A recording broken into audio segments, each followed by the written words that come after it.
Olá, boa noite. Oi, César, tudo bem? Já já eu te chamo. Boa noite, Marli. Oi, Famaia. Oi, Sara. Bom, oi, Junqueira Isabel.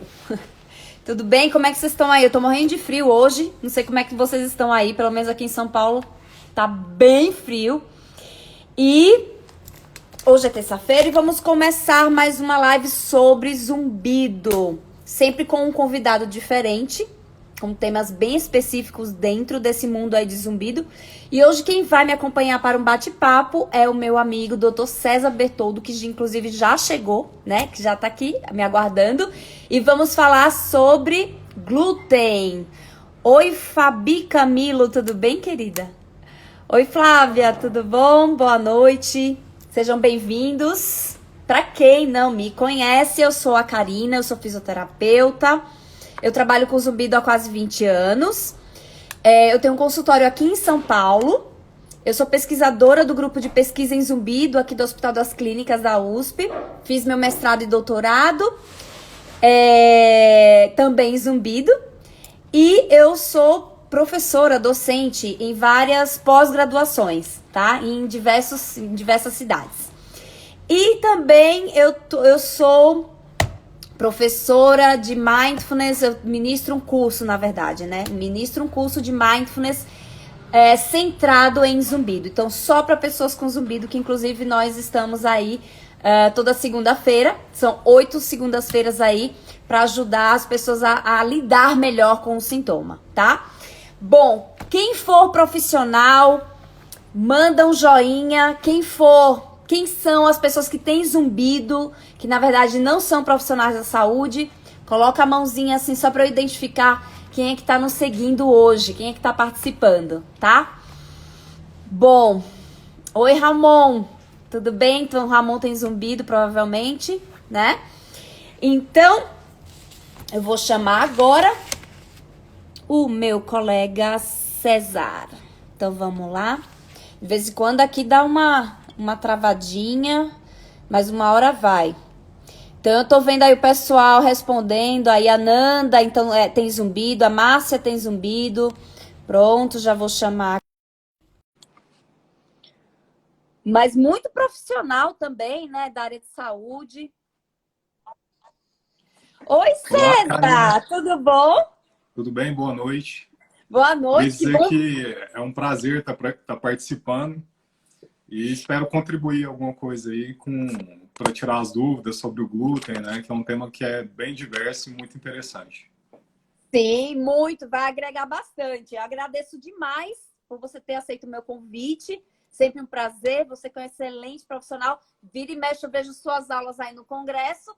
E eu lembrei dessa sua aula que você ministrou na fundação, né, do congresso da fundação, falando sobre glúten. Eu falei, vou chamar o César para falar sobre o tema aqui na minha live. Seja bem-vindo. Então, a primeira fase da nossa live, para quem nunca assistiu, eu vou primeiro bater um papo para a gente entender como é que é o glúten, como é que funciona na via auditiva, enfim. E depois, do meio para o final, eu vou abrir para as perguntas.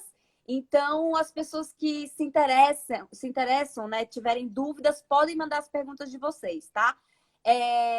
Na verdade, a parte das perguntas eu sempre deixo aberta, tá bom? Então, não precisa ser necessariamente sobre o tema, sobre glúten, mas se vocês tiverem dúvidas sobre zumbido e também tontura, porque o Dr. César, ele é otoneurologista, então aproveitem, vocês estão aqui com um excelente profissional. Ô César, vamos lá então. Antes da gente entrar no tema específico sobre glúten, eu queria perguntar para você algo que eu sempre pergunto para todos os meus convidados, que é: o zumbido, ele pode ser curado, sim ou não? Com certeza. Pode sim, Karina. Muito Inclusive, bom. tem vários relatos, vários casos que a gente acompanha na prática do dia a dia, que às vezes isso não é muito divulgado e normalmente quem não cura, de repente espalha mais essa notícia e aí fica essa ideia de que realmente não tem cura. Mas tem muita gente que tem zumbido e que, se bem tratada e identificada a causa, a pessoa fica bem. E Se não curar totalmente, às vezes o zumbido fica tão insignificante que a pessoa já não se importa mais com ele. Exatamente. Eu sempre faço essa pergunta porque a gente que é da área, a gente sabe que essa crença, né, ela é antiga de que zumbido não tem cura, zumbido não tem tratamento. Eu, particularmente, todos os meus pacientes que têm zumbido e que passaram por profissionais que não são especialistas no assunto, todos já me falaram, olha, eu já ouvi de vários profissionais que não tem cura e não tem tratamento. Então, eu acho que um dos meus objetivos de ter esse Instagram é justamente quebrar essa crença, tirar essa crença das pessoas que têm zumbido e também dos profissionais. Porque aí eles param de repetir aquela mesma frase dita que não faz mais nenhum sentido hoje, né? Então, a gente sabe que o zumbido é um sintoma, que ele tem diversas causas envolvidas e que, para isso, dependendo do tratamento, pode apresentar uma cura, sim, ou então, como você bem falou, é o que a gente chama de cura do incômodo. A pessoa tem, mas não atrapalha em absolutamente nada. Ô César, você tem algum caso clínico seu de cura de Nossa, zumbido para você contar? assim, eu tenho vários casos, inclusive quando a gente estava conversando sobre isso, para escolher um só. Então, assim, só resumidamente, eu já tive casos que melhorou só tirando café, eu já tive casos que melhorou com a pessoa dormindo bem. Mas um caso diferente que eu tive, que de repente às vezes passa por muitos profissionais e às vezes o diagnóstico não é feito, e aí esse caso que eu vou tentar exemplificar aqui porque chama atenção, e de repente alguns pacientes que não têm o diagnóstico, a suspeita é feita e o tratamento ele é muito eficaz. Então eu tive um caso de uma paciente que ela é feminina, quarta década de vida, a queixa era um zumbido que era rítmico, mas não era sincrônico, ou seja, não era junto com a batida do coração, ela só sentia aquele zumbido que era rítmico, às vezes ele ficava mais intenso, às vezes ele ficava mais baixo. E o que chamava atenção nesse caso é que junto com o zumbido tinha uma tontura também, né? E a tontura, ela vinha só de vez em quando, era uma tontura que era muito, muito rápida e violenta. Ela falava que ela sentia que ela estava sendo empurrada e jogada no chão. E que isso atrapalhava muito ela, porque às vezes ela estava dirigindo, e aí o medo dela, depois que ela começou a ter essas tonturas, parou até de dirigir por medo de causar um acidente. Quando ela veio com essa história, enfim, a primeira coisa que a gente tem que fazer é correlacionar, né? Então, correlacionar a tontura com o zumbido. Então, uma tontura vertiginosa, muito intensa, que dura poucos segundos, e que a pessoa fala exatamente isso, está sendo jogada para o chão, a primeira coisa que a gente pensa é na paroxismia vestibular, né? Então, a paroxismia vestibular seria quando a gente tem um vaso sanguíneo que fica em cima do nervo da audição e do labirinto, né? Que é um nervo só. E ele fica ali pulsando, né? E isso vai afetando o nervo até que chega um momento em que aquele nervo que, se a gente pensar que é um fio encapado, ele vai perdendo aquela capinha e aí, de repente, isso começa a irritar o nervo e em algum momento, o que é desencadeado realmente é um curto-circuito do nervo, que seria uma tontura muito rápida e violenta, que é o que a gente chama de paroxismia. Para fazer o diagnóstico, em teoria, a história clínica já é sugestiva, mas como tinha um zumbido que era só de um lado, aí eu resolvi pedir a ressonância magnética para poder ver ali não só a parte de crânio, mas também de oitavo par, né, do ouvido. E o que a gente encontrou foi justamente isso, foi um vasinho em cima do nervo, né? E aí depois que, nesse tipo de síndrome, um dos critérios diagnósticos é que você dá um remédio que é um anticonvulsivante, em teoria a tontura melhora. E foi exatamente isso que aconteceu. Eu dei a medicação para ela, e não um remédio que demora para poder melhorar. Na primeira semana ela já me ligou agradecendo, que não tinha tido mais nenhuma tontura e que o zumbido tinha desaparecido.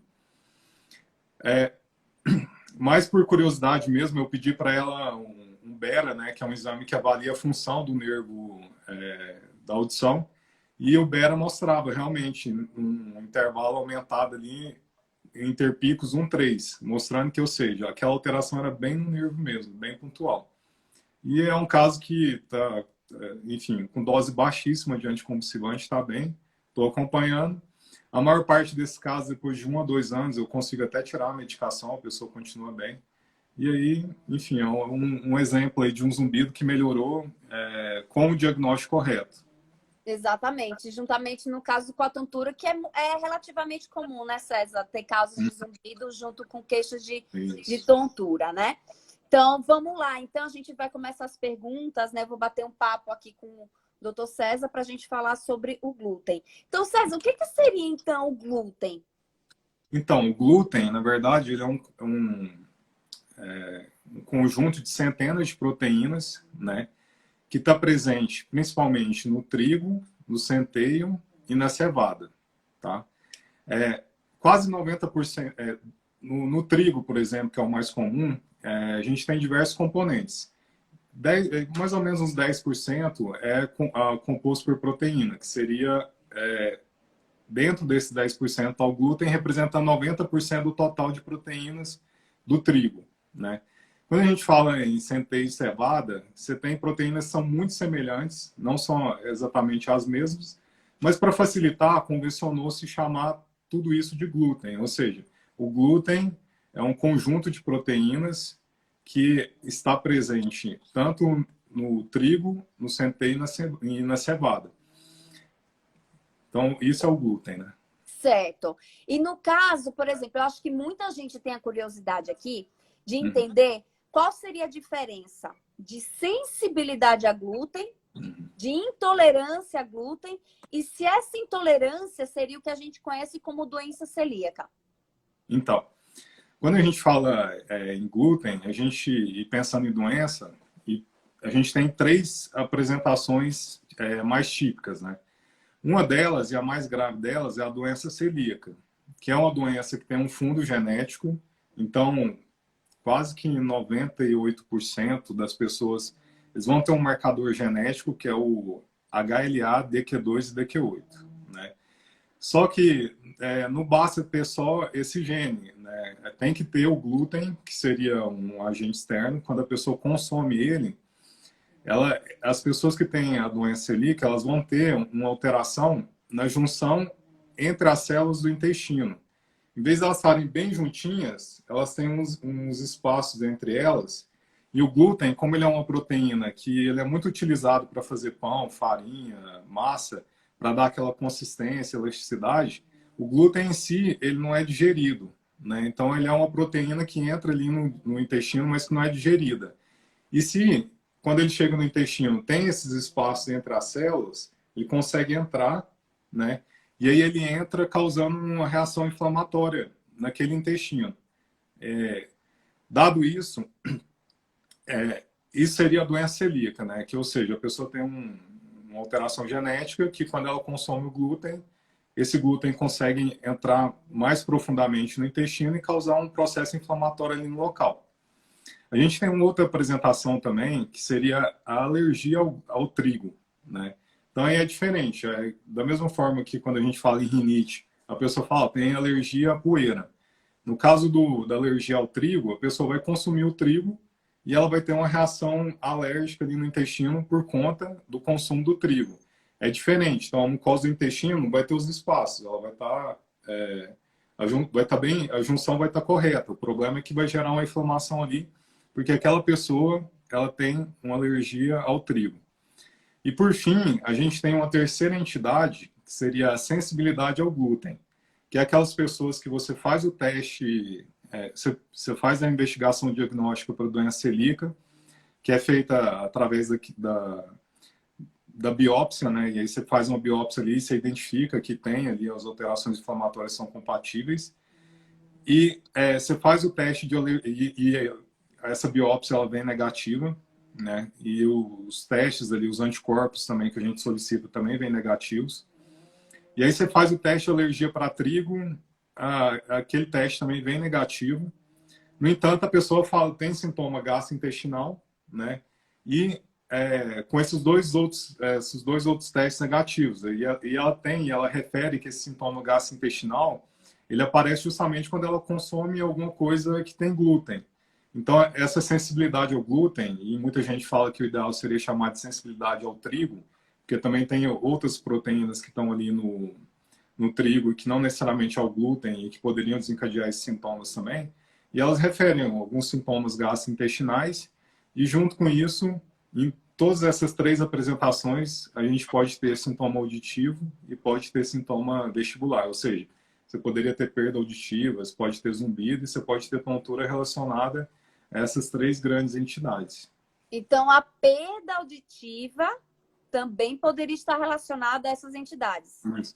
Especialmente, e agora, talvez para exemplificar, quando a gente fala de doença celíaca,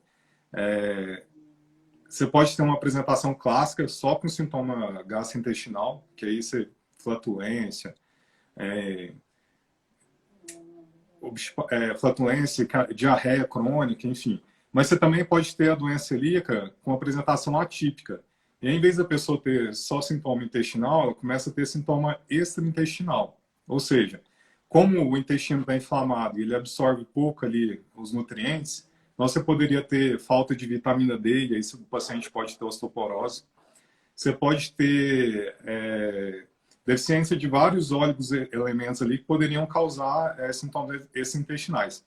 Entre esses outros sintomas, a gente pode também ter sintoma neurológico, né? E aí, às vezes, a pessoa tem o que a gente chama de ataxia cerebelar, que nada mais é que um tipo de incoordenação motora. Então, a pessoa, na hora de estar deambulando, ela não tem muita coordenação. Então, você vê ali que ela tem aquela dificuldade para poder andar.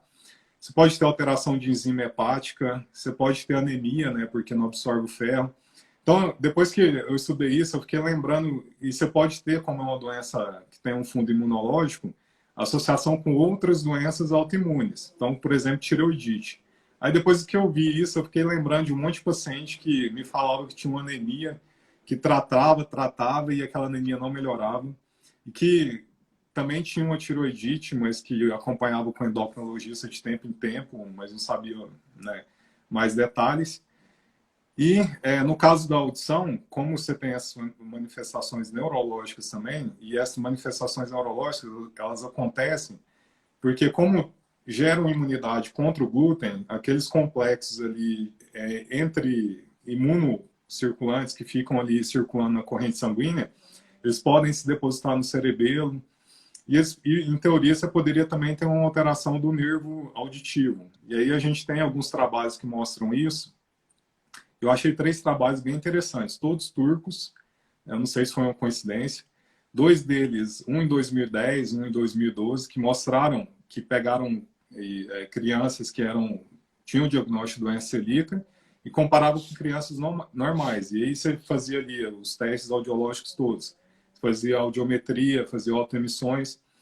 E 2 desses estudos, um com 41 pacientes, o outro, se não me engano, tinha 25 pacientes com doença celíaca, mostrando que, sim, existia uma diferença estatisticamente significativa entre aqueles pacientes que tinham a doença celíaca e os pacientes que eram normais. Depois disso, foi feito mais recentemente, agora, também lá na Turquia. César, desculpa, eles, no caso, eles avaliaram o quê? A via auditiva? Avaliaram a via auditiva, limiares tonais, né? E comparando as crianças que tinham doença celíaca com crianças que não tinham doença celíaca. E mostrando que existia uma diferença estatística, ou seja, aquelas crianças que tinham doença celíaca, se encontravam mais alterações auditivas do que naquelas que não tinham doença celíaca, sugerindo que havia algum tipo de correlação. Aí, mais recentemente, em 2018, porque assim, um tinha 41, o outro tinha 25, então falaram assim, será que se a gente ampliar esse número, será que isso se mantém? Então, aí fizeram um estudo com 103 pacientes. E aí, nesse estudo, que era um pouco maior, não se encontrou essa correlação. Mas aí, depois, quando eu fui olhar os detalhes do estudo, é aquilo que eu tinha dito. É uma doença que é autoimune, e aí outras doenças autoimunes estão presentes. Então, o que fizeram? Tiraram todos aqueles pacientes que tinham ou diabetes tipo 1, que tinham qualquer alteração autoimune, e aí você fala, sobrou só isso. Não deu uma diferença estatisticamente significativa, no entanto, ainda assim se encontrou pacientes que eram do grupo dos celíacos, que tinham perdas auditivas importantes e que evoluíam, né? Então, mesmo que não tenha sido encontrado esse estudo mais recente, ainda assim tem aquela pequena parcela que vai ter sintoma auditivo e que, se você não identificar e não tratar, vai ter todas aquelas consequências do convívio social, porque tem uma perda auditiva que não foi identificada ou tratada. Bom, ainda falando sobre a doença celíaca, lembrar que se tem uma síndrome desabsortiva ali, né, e a pessoa pode ter anemia, a anemia por si só já é uma causa de tontura, né? A pessoa que tem esse tipo de problema, ela também pode ter aquela atexia que eu referi. E aí, ou seja, os pacientes que têm doença celíaca, eles têm que ser investigados tanto para a questão auditiva, né, e ter um acompanhamento, como eles também têm que ser investigados do ponto de vista que às vezes o paciente chega com uma queixa muito vaga. Tô com uma fadiga crônica e não sabe explicar muito bem. E aí você faz os exames do labirinto, os exames estão normais. Então, e aí começar a suspeitar e perguntar, mas como que de tudo aquilo que a gente pergunta, como está o sono, se tem dor de cabeça, se tem dor cervical, começar a perguntar também como que é seu funcionamento intestinal, né? Você tem diarreia, você tem flatulência, você tem algum sintoma, já notou que se existe uma correlação da piora dessa fadiga com o consumo de algum tipo de alimento? Então, eu achei bem interessante nesse sentido. Ô César, e no caso, você acredita que no caso da sensibilidade, não seria a doença celíaca, mas a sensibilidade, você acha que só por esse fato também poderia influenciar, por exemplo, ter mais zumbido nessas pessoas? Isso, aí assim, sobre a sensibilidade ao glúten, né? Quando falam de sensibilidade ao glúten, a gente vai pesquisar na literatura, tem tem a grande maioria dos trabalhos, eles fazem uma correlação entre a sensibilidade ao glúten e a doença de Meniere.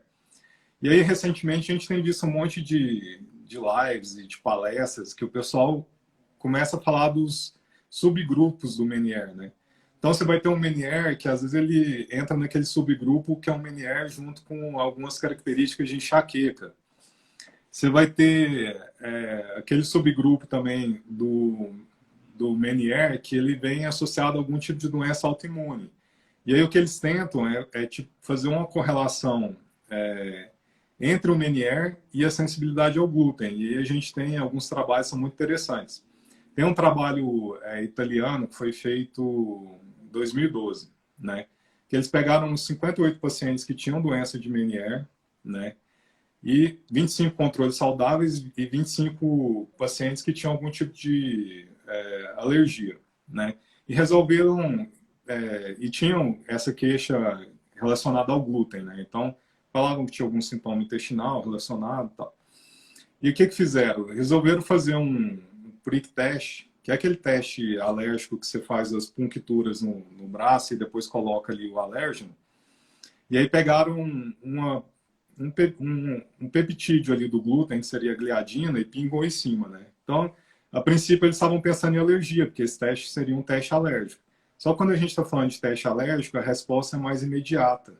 Então, eles pingavam lá a gotinha da proteína que era contida no glúten e esperavam para ver se ia ter alguma relação com alergia ali. E o que eles observaram é que, fazendo a medida depois de 20 minutos, era uma minoria ali dos pacientes que tinham aquele teste positivo. Nos grupos controles, nenhum teve teste positivo, mas o que eles observaram é que havia uma reação mais tardia, que acontecia depois de 6, 12 ou até 24 horas, em que o teste ficava positivo muito tempo depois. E aí, se ele fica positivo muito tempo depois, a princípio, você pensa que não é um quadro alérgico, mas que tem algum outro mecanismo ali que está envolvido, que a gente ainda não sabe qual é, né? Que causa um processo inflamatório um pouco mais tardio. E aí eles acreditam que, como mais ou menos 82% desses pacientes que tinham a doença de Meniere, desses 58 pacientes, apresentavam esse teste positivo depois de algumas horas, eles acreditam que isso estaria relacionado a uma sensibilidade ao glúten. E aí, nessa linha, a gente tem trabalho mostrando que esse mesmo grupo pegou uma dessas pacientes para poder descrever, ilustrar, que era uma paciente de 63 anos, feminina, que tinha um Meniere definido e tinha esse teste positivo depois de 12 horas. E aí, com crises muito intensas de Meniere, tontura, zumbido. E aí, o que resolveram fazer? Falaram, vamos fazer... Ela não tinha os testes sorológicos positivos para doença celíaca E o teste de alergia ao trigo era negativo. Ela só tinha simplesmente esse teste anti-gliadina positivo depois de várias horas que acreditavam que estavam relacionadas a essa sensibilidade ao glúten. E ela fez uma dieta, ela voltou em 6 meses totalmente assintomática, sem ter nenhum tipo de crise. Ela persistiu, e eles contam que ela persistiu assim durante 5 anos. Até que depois estava tudo muito controlado e aí ela ficou com vontade de comer alguma coisa que tinha glúten, ela resolveu comer. E logo depois ela teve uma crise muito intensa de ouvido tampado, de zumbido e de tontura. E aí ela voltou à dieta e ficou bem de novo. Uhum. É a Inclusive tem um estudo da Caroline Valim, que é uma fonoaudióloga, que ela fez junto com a Tani, onde elas vão publicar agora, vai sair já, que já foi aprovada na revista, casos de cura de zumbido. E dentre esses casos foi citado também casos de cura de zumbido por dieta com restrição de glúten, quando existe indicação, né? Como aqui na nossa live tem muitas pessoas que têm zumbido, eu noto que quando eles assistem, né, algumas lives assim, eles começam, vou tirar açúcar, vou tirar café, e na verdade a gente sabe que isso é completamente errado, né, César? Sim. Que na verdade, para saber exatamente o que precisa tirar ou não, é fundamental passar por um médico, fazer um exame, conversar e ver se de repente é necessário ou não. Nem todo mundo vai melhorar do zumbido retirando açúcar, né? Ou retirando o café, que inclusive é uma coisa que eu não concordo nessa coisa da retirada do café. Se muitas vezes não altera o zumbido, ou se paciente não abusa, né, da cafeína. Inclusive tem vários estudos aí mostrando como a cafeína é protetora da via auditiva. Então, para as pessoas que não estão nos assistindo e têm zumbido, precisam ter muito cuidado e passar por uma avaliação médica para saber, é necessário fazer essa restrição do glúten ou não, né? Porque aí vocês ficam passando por uma restrição desnecessária, sabendo que aquilo não vai realmente influenciar em nada no zumbido.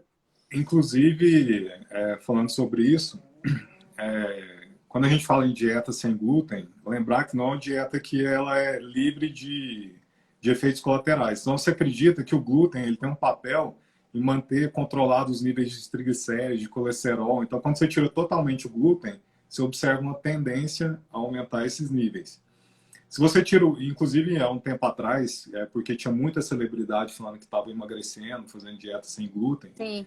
Na verdade, isso pode acontecer, mas quando você tem um acompanhamento com o nutricionista. Porque se você tira o glúten da dieta, você tira o trigo, a centeio, cevada, muita gente vai acabar abusando das gorduras, vai acabar abusando do doce. Então, em vez de ter aquele efeito que vai emagrecer, a pessoa até engorda. E lembrar que também tem estudos que mostram que o glúten ele está associado a alguns tipos de lactobacilos do intestino.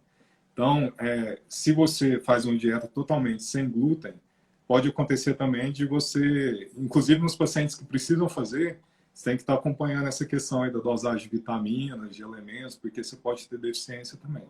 Então, lembrar que, realmente, eu vi até que minha prima entrou aí, a Dayana, ela é nutricionista, depois Legal. pedi para ela poder me explicar um pouco melhor sobre isso.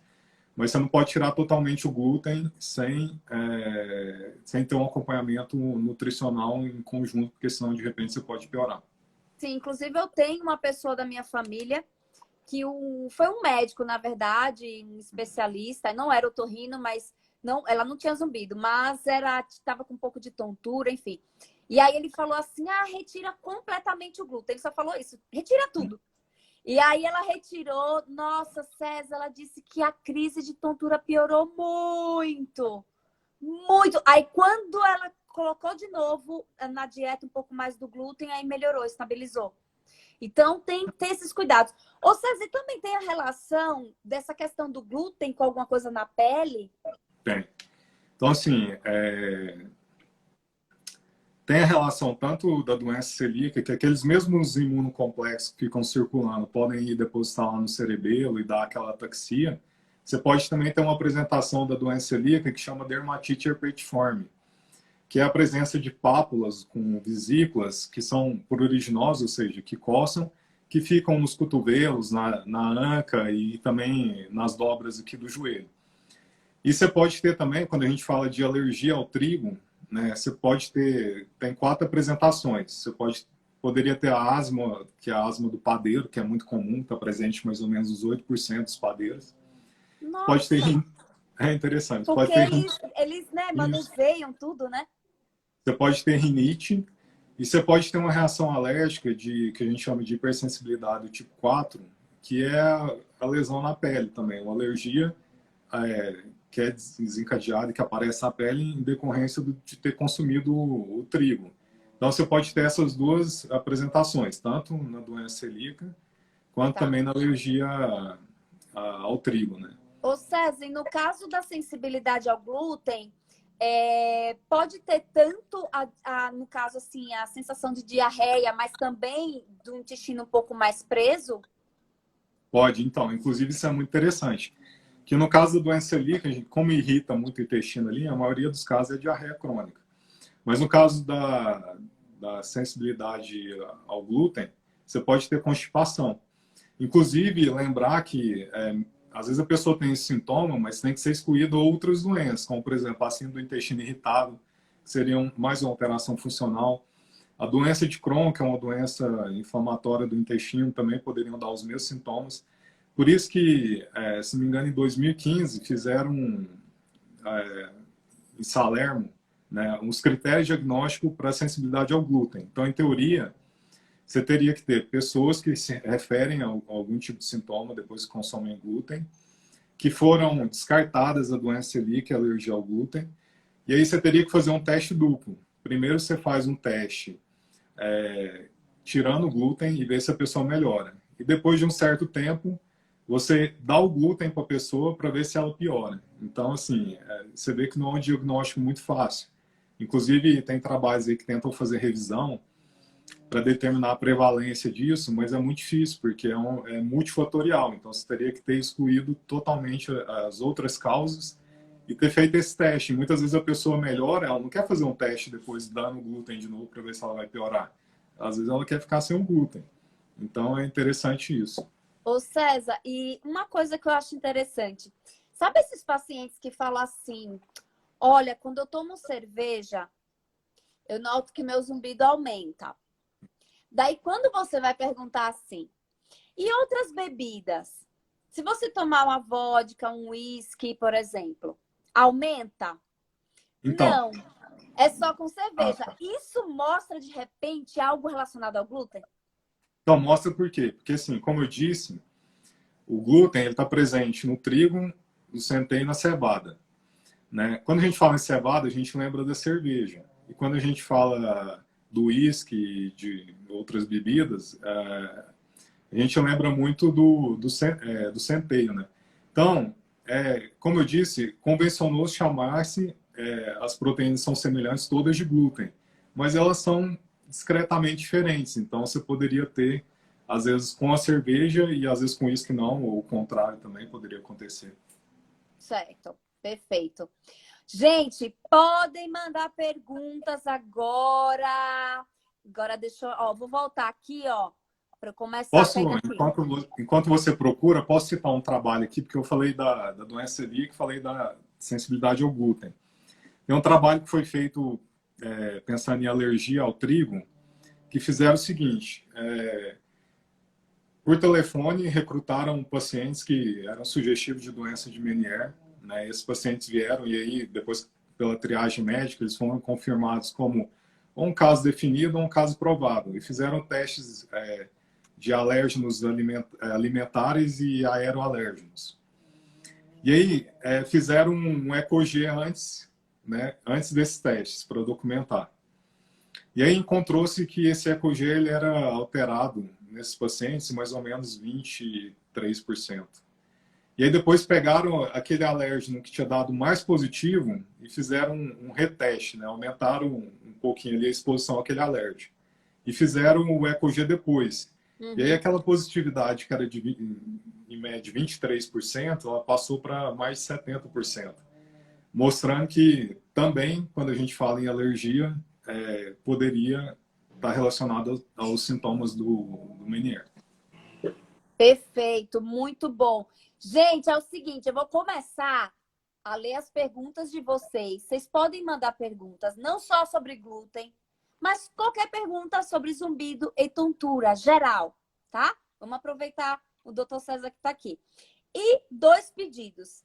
Primeiro, sempre que eu responder a pergunta da pessoa, aperta aqui nesse coração que está aqui embaixo, ó, do lado direito, para agradecer, tá bom? Coloque, sobe coração pra gente.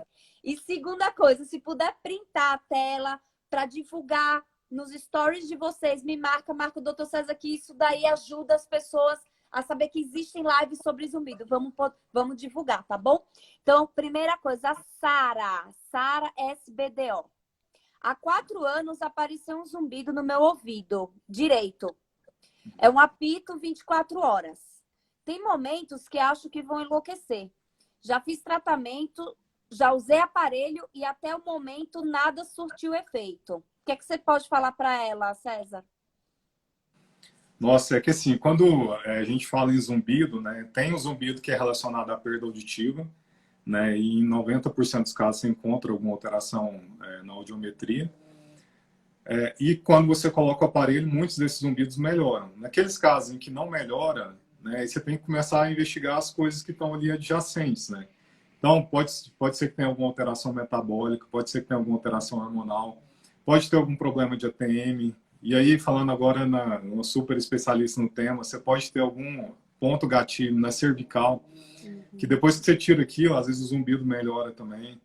Então, enfim, tem que ser um pouco melhor investigado e algumas perguntas têm que ser feitas. Às vezes tem que ver como está a questão do sono, né? E as medicações que a pessoa usa, para poder ver se você encontra ali algum outro fator causal que não necessariamente só a perda auditiva, porque muitas vezes a perda auditiva, apesar de estar presente, não é a causa do zumbido. Então você tem que ir investigando ali através de exames de laboratório, exame de imagem quando ele é preciso, e às vezes até no exame físico ali você já consegue identificar. Exatamente. Queria fazer 3 comentários para Sara. Então, Sara, primeira coisa, a minha sugestão é que sempre você procure uma pessoa que seja especialista em zumbido. É mais interessante. Não é que os outros otorrinos não entendam, mas eu acho que acabam fazendo uma investigação um pouco mais profunda, tá? Segunda coisa, em relação a isso que o doutor César falou, às vezes tem a perda de audição, mas às vezes não é aquilo que está levando. Porque não sei se vocês sabem, mas tem pessoas que têm perda auditiva e não tem zumbido. Né? E muitas vezes é outra questão aí que está envolvida por trás, que muitas vezes é investigado, tratado e melhor. Outra questão que eu queria comentar para você é que você escreveu assim, até o momento nada surtiu efeito. Às vezes a pessoa fala assim, nada surtiu efeito, no sentido de que às vezes ela espera que o zumbido cure. E muitas vezes, né, César, a gente vê que o paciente melhorou. Né? Ele tinha um zumbido nota 9, nota 10, ele foi para um zumbido nota 6. Então, já surtiu efeito, é um grande passo, tá? Então, a gente sabe, assim, que nos zumbidos persistentes, aqueles que duram mais de 6 meses, né? A gente sabe que tem casos, sim, de cura, mas tem muitos casos, a maioria dos casos, eles melhoram. Então, às vezes, melhorar um pouco já é um efeito. Tá bom? Sim. Então, vamos manter aqui nossas perguntas. E outra coisa, Karina, é que assim, a gente investiga todas essas causas e às vezes você acha mais de uma, né? E aí você trata uma e vê o quanto que melhorou. Aí depois você fala, agora tem esse outro detalhe, vamos tentar abordar isso também e ver se melhora mais um pouco. Exatamente. Né? Até que chega algum ponto que não incomode mais a pessoa, mas a gente não pode desistir, entendeu? A gente vai atrás, tentar resolver o máximo que der. Meu querido aluno do Mindfulness, o seu Carlos, falando aqui, muito bom as explicações. Doutor Michel Glebock, parabéns. Michel, meu amigo, um abraço. Parabéns, doutor César. Deixa eu ver aqui. A Marine Rosa, lá de João Pessoa, fonoaudióloga, minha querida amiga, excelente explicação sobre o glúten. A Cláudia Bender está perguntando quais são os exames que devemos fazer para sabermos se temos esse problema. Então, provavelmente, ela quer saber se tem a doença celíaca ou se tem algum exame para detectar se tem sensibilidade a glúten. Ou, no caso, a sensibilidade a glúten é uma questão de observação no dia a dia do que a gente come e dá efeito de flatulência, diarreia, enfim. Então, em teoria, a doença celíaca, o diagnóstico dela é baseado na presença dos anticorpos positivos. São dois, basicamente. Tem um Exame de sangue? exame de sangue. Tá, não é para detalhar tanto. Então, exames de sangue, mas a confirmação mesmo é feita através da biópsia lá do intestino. Você tem que ir lá tirar um pedacinho, olhar no microscópio para poder ter certeza que tem aquelas alterações ali inflamatórias que são compatíveis com a doença do glúten. No caso da alergia ao trigo, é mais fácil, porque você faz um teste alérgico ali, que pode ser esse de punctura, ou pode ser o exame de sangue, pesquisando o IgE contra o trigo, e aí se ele tiver positivo é alergia. E no caso da sensibilidade ao glúten, essas duas outras etapas têm que ter sido descartadas. A pessoa tem que ter o sintoma, e aí fazer aquele teste lá que eu disse. Primeiro tira o glúten, vê se melhora, e depois acrescenta o glúten de novo, e se piorar, aí fechou o diagnóstico. Perfeito. Bom, a Sara comentou, ela falou de lactose, mas a gente hoje está falando de glúten, hein, Sara? Mas ela comentou assim, o exame de intolerância à lactose não é absoluto, podendo ser falso positivo. Agora, bom, a Cláudia comentou de novo, eu queria tanto descobrir a causa do meu zumbido. É sobre isso que a gente estava falando, né, César? Da investigação minuciosa, né? Não pode desistir, né? Eu acho que tem que ir atrás e assim, na maior parte das vezes a gente consegue melhorar. E de preferência, Cláudia, vai no especialista, porque são profissionais que estudam realmente, vão para os congressos específicos de zumbido, leem mais sobre o assunto, tem mais vivência, prática clínica, sabe? Então, tudo isso ajuda muito. Bom, muitas pessoas elogiando, aprendendo bastante, excelente live. A Kátia comentou aqui, gratidão por compartilhar conosco todas essas informações. Meu zumbido foi causado por uma neurite. O otorrino me indicou vitamina B injetável. E graças a Deus, meu zumbido está apenas no ouvido esquerdo. Então, ela acho que está dizendo que deu uma melhorada, né? Isso é muito bom. Deixa eu ver. Aqui ela está dizendo aqui, aprendo muito com a doutora Karina, aceito e não brigo com o meu zumbido. Ele tá, acho que deve estar nos dois, ela está dizendo. Tem uma pergunta aqui da Tássia. Boa noite. Tenho otosclerose com perda auditiva moderada bilateral. E, claro, muito zumbido. Existe alguma evidência de piora da otosclerose na presença de sensibilidade ao glúten? Então, assim, eu não sei se deu para perceber, mas todos esses trabalhos que eu citei são muito recentes, começou 2010 para cá, então eu particularmente nas minhas pesquisas eu não encontrei nada falando isso, mas eu não conseguiria simplesmente excluir, né? Se de repente você tem essa questão em relação ao glúten, e se você tem uma perda auditiva, de repente você quiser fazer o teste para ver se melhora, eu acho válido. Ô César, esse teste, de repente, ele seria interessante o quê? Uma semana, 15 dias, um mês? Então, em teoria, os trabalhos falam de 3 a 6 meses. Né? Não é então não é como, por exemplo, fazer aquele teste da cafeína, que é rapidinho. Não, demora um pouco mais. Requer um tempo, realmente. Porque se você imaginar que tem um quadro inflamatório no intestino, até que aquilo regularize, o hélio se renove, demora um pouco mais de tempo. Como também no açúcar, né? Leva uns 3 meses, né? Para depois ver o resultado, né? Isso mesmo.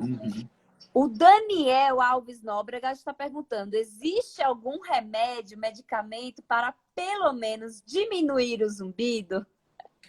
Então, existem remédios, como eu disse no começo da live, por exemplo, aquele caso de paroxismia, a gente tratou com remédio, o zumbido desapareceu. Né? Você tem outros casos também, quando você pensa em zumbido de origem vascular, você acha que está tendo uma alteração do fluxo ali naquela região da artéria do labirinto, você poderia dar algum remédio que melhora a circulação de sangue ali naquela região. Então, assim, tem remédios que melhoram o zumbido, mas depende muito de você ter identificado a causa. Você fala assim, de repente o paciente é muito ansioso, A gente sabe que essa ansiedade e depressão está associada ao zumbido. Então, se você identifica isso no paciente, se você trata essa ansiedade, trata a depressão com medicação, às vezes o zumbido também melhora. Então, se o problema é o sono, o paciente não dorme, e aí ele precisa de alguma medicação para ajudar ele a dormir. Então, se de repente faz uma medicação para ajudar ele a dormir, às vezes o zumbido melhora. Eu tenho uma experiência pessoal de um zumbido que eu tive no ouvido que talvez por isso eu entendo o desespero de muita gente que tem zumbido, porque eu fiquei uma semana com esse zumbido e eu lembro que eu fui no teatro e eu não conseguia nem ouvir direito o que estavam falando, porque era um zumbido que ficava ali pulsando no meu ouvido. E aí, né, tentei identificar quais os fatores que poderiam estar relacionados. Aí era uma semana em que eu tinha dado plantões noturnos, na época que eu fazia, e aí eu fiquei tipo uma semana dando plantão e dormindo muito mal. E aí já tinha marcado a ressonância, vários exames, resolvi dormir, desmarquei meus plantões, dormi. Depois de uma semana, quando eu fui fazer a ressonância, o zumbi tinha desaparecido e a ressonância veio normal. Ou seja, às vezes só eu mudar meu hábito de dormir, melhorar meu sono, já desapareceu meu zumbido. Então, a medicação é útil, ela ajuda muito, mas desde você identificar a causa. Agora, falar que para qualquer caso de zumbido, você vai dar um remédio e ele vai funcionar, quem falar isso está mentindo. Então, depende Exatamente. muito do diagnóstico.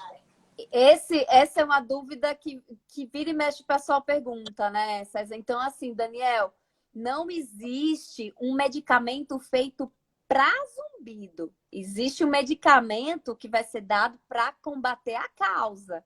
Lembrando que zumbido é um sintoma. Ele tem várias causas. E como o doutor César falou, é super bem. Então, dependendo da causa, aí vai direto naquele ponto para poder melhorar. E olha, a maioria dos pacientes que têm zumbido e tratam corretamente melhora. O que é melhorar? Melhorar é diminuir o volume, conviver melhor com o sintoma, tá bom? Outra pergunta da Cláudia.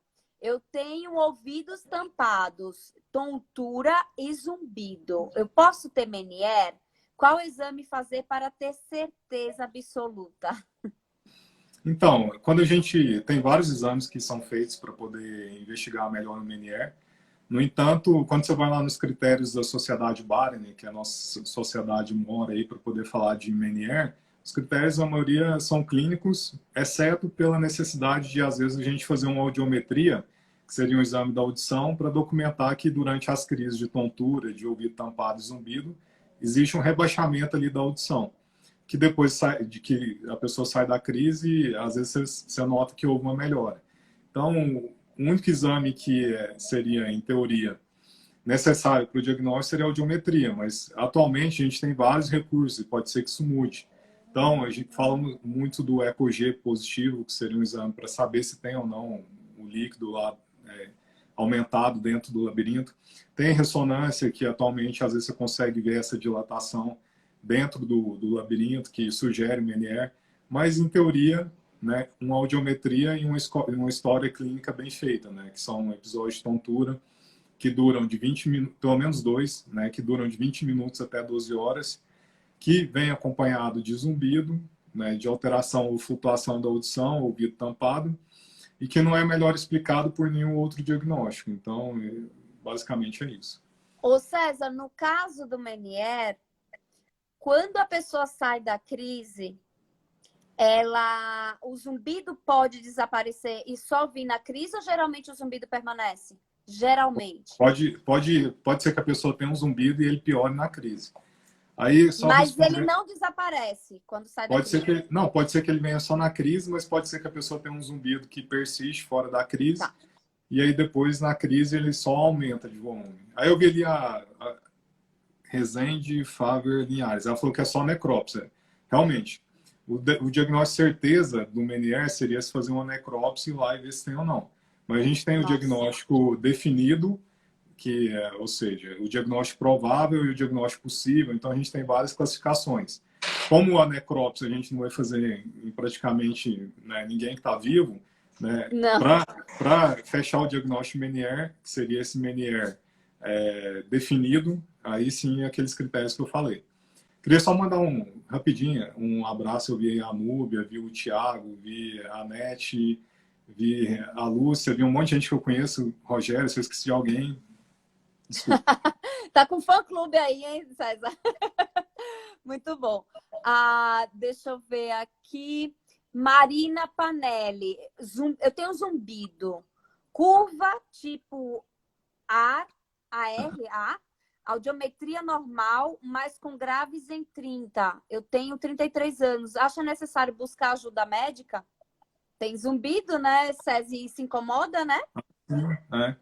E principalmente se for unilateral. Toda vez que é unilateral, chama mais ainda atenção e a pessoa tem que ir atrás, porque, enfim, para evitar que seja algum problema um pouco mais sério e que passe desapercebido, a pessoa só vá depois que já está muito pior. Entendeu? Ótimo. A Fabi Camilo, fisioterapeuta. César, o glúten pode piorar a psoríase? Então, é aquilo que eu falei. Quando a gente fala, principalmente na doença celíaca e na sensibilidade ao glúten, você pode ter muitos sintomas extraintestinais. E você pode ter outras doenças autoimunes associadas, e uma delas seria a psoríase. Então, realmente, às vezes, uma mudança de dieta do glúten, de repente, até melhora também a psoríase. Eu vi alguns relatos sobre isso.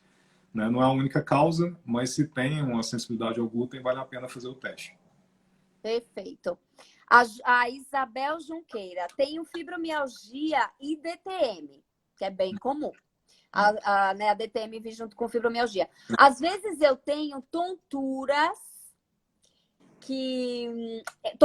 enxaqueca e sensação de ouvido tampado. O que posso fazer? Nossa, César, eu que fiquei muitos anos no grupo de dor aqui do HC com a doutora Linda, doutor Manuel Jacobson, enfim. Eu notava essa característica nos pacientes com fibromialgia, viu? Enxaqueca, DTM, tontura e ouvido tampado. Queria que você falasse um pouquinho aí da sua experiência com fibromialgicos. Se a gente partir do princípio que tem tontura, tem zumbido tampado e tem ouvido tampado e tem zumbido, de repente você pensa no Meniere, e aí você vai lembrar daqueles subgrupos que eu falei. Um subgrupo de pacientes que tem Meniere também tem um quadro de enxaqueca. E quando você fala em enxaqueca, tem os gatilhos para o aparecimento dos sintomas. Um deles é a questão da TM, a fibromialgia, a dor. Então, às vezes você tem que tratar isso para poder melhorar os sintomas da tontura e do zumbido. E a gente sabe, né, Karina? Você principalmente, você trata isso, você tira esse gatilho, a pessoa melhora muito, muito. Mas assim, lembrar que quando a gente fala em fisioterapia, né, tanto pode melhorar quanto pode piorar. Depende, né, da experiência da pessoa, porque às vezes se for feito de uma forma muito intempestiva, a gente chega e fala, não, eu piorei, ou os meus sintomas apareceram quando eu fui fazer uma fisioterapia e saí de lá com muita dor no pescoço. Então, lembrar que não é qualquer fisioterapia que vai melhorar seus zumbidos. Você tem que também, da mesma forma que a Karina disse, procurar especialistas. Quando a gente fala em zumbido e tontura, você também tem que procurar especialistas, fisioterapeutas, fonoaudiólogos, que tenham um conhecimento maior, porque a chance de resolver o problema acaba sendo muito maior também. Exatamente. A Sara, Karina, quando a pandemia passar, vou atrás de tu. Pode vir, meu amor, pode me ligar. Deixa eu ver aqui se tem mais perguntas aqui. Não é isso não. Então deixa. Pessoal elogiando muito a live. Parabéns pela live, grandes esclarecimentos. Parabéns, excelente live. Deixa eu ver aqui. Parabéns. Recomendam acupuntura para zumbido? Essa é para você, Karina. Segundo a última revisão sistemática, que foi feita em 2016, não é para todos os tipos de zumbido. Então, vai depender muito da avaliação.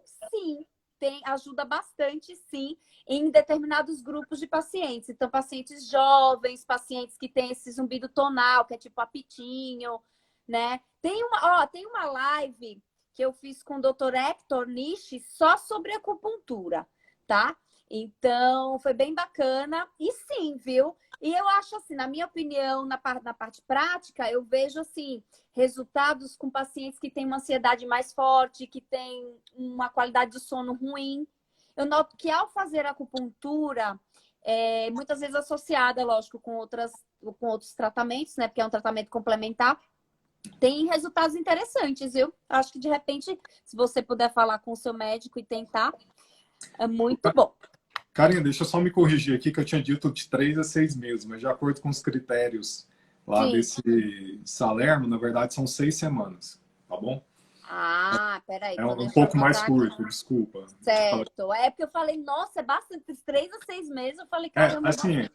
esses 3 a 6 meses muita gente usa para controle né, de doenças, de sintomas mais a longo prazo, mas pensando na sensibilidade ao glúten em específico, se a gente for seguir esses critérios de Salerno, que foi definido agora recente, para esses critérios seriam 6 semanas, mas Tá, é o perfeito. período mínimo aí para poder a gente ver se tem algum resultado ou não. Tá? Muito bom. Bom, qual a diferença? Peraí, tem. Ah, não. Doutor César, sobre a síndrome de Meniere, o paciente se queixa de sensação de ouvido cheio, prover? Não entendi se prover. É, sensação de ouvido cheio, né? Como se estivesse descendo a serra, ouvido tampado? Pode acontecer, mas inclusive teve uma live recente só para falar de plenitude auricular. Então, assim, tem muita coisa que pode dar plenitude auricular, que é o ouvido cheio. Você pode ter rinite e ter o ouvido tampado, né? DTM. DTM e ter o ouvido tampado. Então, assim, tem vários diagnósticos diferenciais. E principalmente se ele é um único sintoma, se não é junto com a tontura, com os zumbidos, se eles não acontecem de forma concomitante, aí você tem que pensar nesses diagnósticos diferenciais. Tá. E a síndrome tônica do tensor do tímpano também, dá muito. Sensação de ouvido tampado, eu pego bastante. Bom, a Resende, qual a diferença entre a acupuntura, acho que comum, a tradicional, acho que ela quer dizer, e a seca? Na verdade, a seca que você fala é o agulhamento seco. Então, tem a acupuntura, que é essa acupuntura que você pode fazer uma acupuntura, digamos assim, a mais comum é a sistêmica, que você coloca agulhinhas no pé, na perna, na cabeça, aqui no braço, né? Que é onde o acupunturista foca nos meridianos, né? E tem o agulhamento seco, que é onde você pega uma agulha de acupuntura, igual de acupuntura, só que você vai direto no ponto gatilho. Você não está atrás de meridiano, em locais que representa, por exemplo, aqui representa a bexiga, aqui representa o intestino, aqui representa o fígado. Não. Você vai no ponto gatilho, põe a agulhinha e vai fazer o tratamento ali em cima daquele ponto gatilho. Então, essa seria a diferença, tá bom? A Lívia Noleto, que é o toneiro lá de Nossa, Recife, colega. queridíssima colega, dando Oi, parabéns Vanessa. aqui para a live. A querida Flávia, que inclusive vai fazer uma live comigo já, que vai ser muito bacana. Gente, deu certinho o tempo, só falta 1 minuto. César, foi muito esclarecedor, Muito adorei. obrigado. Acho que todo mundo aqui gostou bastante, muitos elogios. Gostaria de agradecer seus esclarecimentos. Gostaria de agradecer o pessoal aí que está nos acompanhando pelas perguntas, por estar aqui presente, porque, na verdade, olha, o meu foco principal é ajudar as pessoas que têm zumbido, tá? E lógico que quando vem os profissionais, acaba ajudando, porque eles também podem passar informações para essas pessoas, mas eu acho que esse é o foco principal, tá? Então, é ajudar as pessoas a ter mais esclarecimento sobre o assunto, tá bom? Então, obrigada. Postem nos stories de vocês, hein, as lives. Eu vou te agradecer. Obrigada, querido. Tchau, obrigado, gente. Foi um prazer estar Boa aqui. semana. Muito obrigado pelo convite, Karina. E assim, Obrigada eu a com você. você Foi também. ótimo. Obrigada, querido. Boa semana. Tchau, tchau. Tchau, gente. Se eu esqueci de Obrigada. alguém, um beijo. Tchau.